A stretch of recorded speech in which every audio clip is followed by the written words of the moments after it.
ಅತಿ ಹಿಂದುಳಿದ ಮಠಾಧೀಶರ ಮಹಾಸಭಾ ವತಿಯಿಂದ ಇಂದು ನಗರದ ಕನಿಷ್ಕಾ ಹೋಟೆಲ್ನಲ್ಲಿ ಸುದ್ದಿಗೋಷ್ಠಿಯನ್ನು ಕರೆಯಲಾಗಿತ್ತು.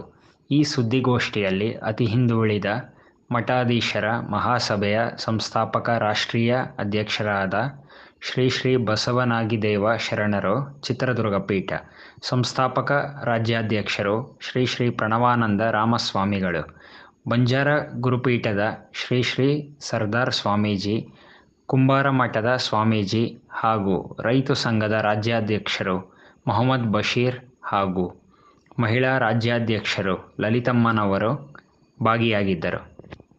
1,000 ಕೋಟಿ ಹಣ ಇವತ್ತು ನಾವು ಹಿಂದುಳಿದ ದಲಿತರ ಕಲ್ಯಾಣ ಮಾಡ್ತಾ ಇದ್ದೇವೆ, ಉದ್ಧಾರ ಮಾಡ್ತಾ ಇದ್ದೇವೆ ಅಂತ ಹೇಳಿ ಏನು ಸರ್ಕಾರ ಹೇಳ್ತಾ ಇದೆ.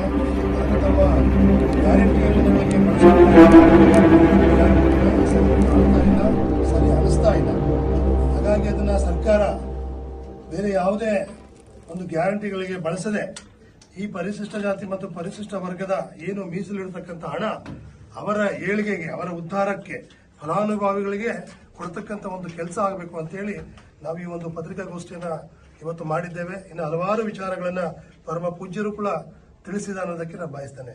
ಧನ್ಯವಾದಗಳು.